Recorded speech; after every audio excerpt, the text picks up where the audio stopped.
আপনার কাছে 20টি বুলেট আছে, কিন্তু আপনার দিকে একসঙ্গে 200 জন আক্রমণ করলো। আপনি যত ভালো শুটারই হন না কেন, এই আক্রমণ কোনোভাবেই সামাল দিতে পারবেন না। একেই বলে স্যাচুরেশন অ্যাটাক। এটি একটি সামরিক কৌশল, প্রতিপক্ষের প্রতিরক্ষা ব্যবস্থার সক্ষমতাকে চূড়ান্ত পর্যায়ে চ্যালেঞ্জ করে বিকল করে দিতে একসঙ্গে একাধিক লক্ষ্যবস্তুতে অসংখ্য অস্ত্র দিয়ে মুহুর্মুহু আক্রমণ করা।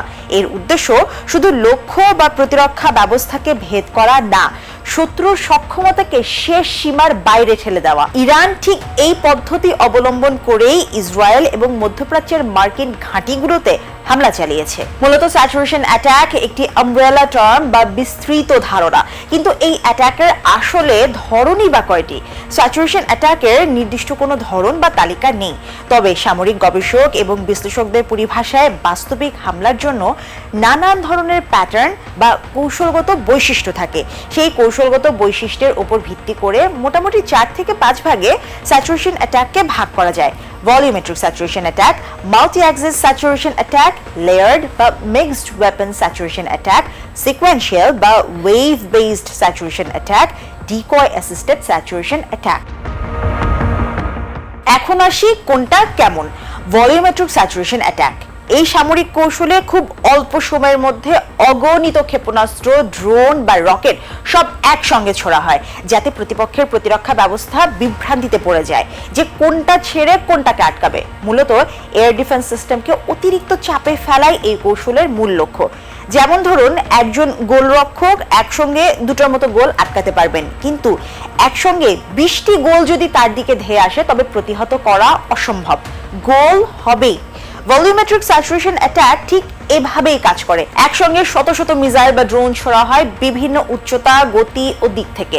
প্রতিরক্ষা ব্যবস্থা, আয়রন ডোম, ডেভিড স্লিং বা অ্যারো একসঙ্গে সীমিত সংখ্যক হামলা মোকাবেলা করতে পারে। ফলে ডিফেন্স সিস্টেম স্যাচুরেট বা সক্ষমতার শেষ সীমায় পৌঁছে যায়, আর তখনই সবকিছু ভেদ করে লক্ষ্যবস্তুতে আঘাত হানতে সফল হতে শুরু করে মিসাইল, ড্রোন বা রকেট।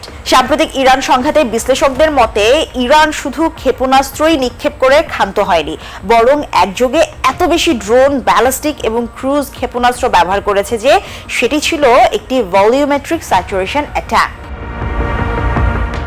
এবার আসা যাক মাল্টি অ্যাক্সিস স্যাচুরেশন অ্যাটাক। এই কৌশলে একযোগে অসংখ্য পরিমাণে অস্ত্র দিয়ে হামলা হয় না, বরং 4 দিক থেকে একই সময়ে আক্রমণ করাই লক্ষ্য। এক এক দিক থেকে এক এক ধরনের অস্ত্র দিয়ে হামলা করা হলে ডিফেন্স সিস্টেম বিভক্ত এবং বিভ্রান্ত হয়ে যাবে। ইরান ইসরায়েল সংঘাতে এই কৌশল অবলম্বন করা হয়েছে বলে মত দেন না বিশেষজ্ঞরা। লেয়ার্ড বা মিক্সড ওয়েপন স্যাচুরেশন অ্যাটাক আধুনিক যুদ্ধের সবচেয়ে কার্যকর স্যাচুরেশন কৌশলগুলোর একটি। এই কৌশলে বিভিন্ন ধরনের অস্ত্র, cruise missile, ballistic missile, drone, decoy সব একসঙ্গে ছোড়া হয়, কিন্তু ধাপে ধাপে ছোড়া হয়। প্রতিপক্ষের শক্তিশালী প্রতিরক্ষা ব্যবস্থাকে দুর্বল করে দিতেই এই পদ্ধতিতে আগানো হয়। প্রথমে পাঠানো হয় ড্রোন, যাতে রাডারে ধরা পড়ে এবং এয়ার ডিফেন্স সক্রিয় হয়ে ওঠে। দ্বিতীয় স্তরে ক্রুজ মিসাইল, নিচু উচ্চতা বা লোয়ার অ্যালটিটিউডে উড়ে আসে বলে রাডারে সহজে ধরা পড়ে না। তৃতীয় স্তরে ব্যালিস্টিক ক্ষেপণাস্ত্র, অত্যন্ত দ্রুত গতিতে লক্ষ্যে আঘাত হানে যখন ইন্টারসেপ্টরগুলো অন্যান্য হুমকি মোকাবেলায় ব্যস্ত। এভাবে এক একটি স্তর পরবর্তী আক্রমণের পথ সুগম করে। এই কৌশলের উদ্দেশ্য ডিফেন্স সিস্টেমের দক্ষতা কমানো, কারণ ড্রোন, ক্রুজ, ব্যালিস্টিকের জন্য ইন্টারসেপ্টর আলাদা।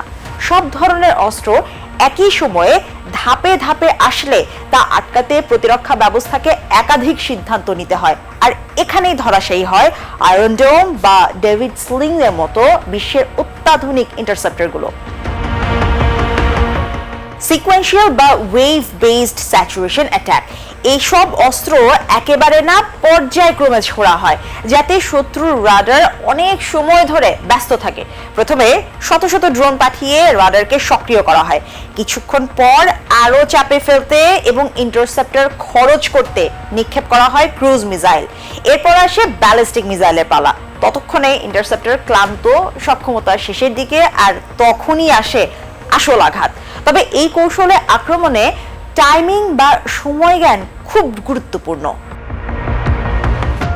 ডিকয় অ্যাসিস্টেড স্যাচুরেশন অ্যাটাকে আসল ড্রোন বা ক্ষেপণাস্ত্রের সঙ্গে ডিকয় পাঠানো হয়।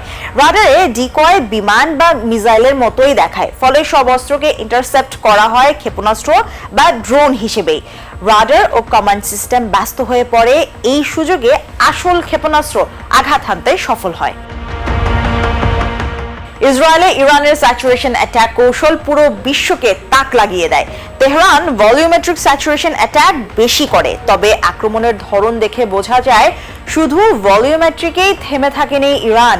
একই সঙ্গে ভলিউমেট্রিক এবং লেয়ার্ড ও সিকোয়েন্সিয়াল তিন কৌশলের সমন্বিত আক্রমণ করে ইসরায়েল ও তার পশ্চিমা মিত্রদের কপালে দুশ্চিন্তার ভাঁজ ফেলে দিয়েছে এই পারসিকরা। প্রাচীন পারস্যের উত্তরাধিকারী ইরান বিশ্বকে দেখাচ্ছে শুধু অস্ত্র নয়, সেই সঙ্গে কৌশল যুদ্ধের মোড় ঘুরিয়ে দিতে পারে। আজকের ইরানের রাষ্ট্র এবং সামরিক পরিকল্পনায় পারস্য সাম্রাজ্যের ছাপ দেখেন অনেক বিশ্লেষক। তাই ইরানকে ঘিরে প্রতিটি সংঘর্ষ শুধু যুদ্ধক্ষেত্রে নয়, কৌশলের টেবিলেও লড়া হয়।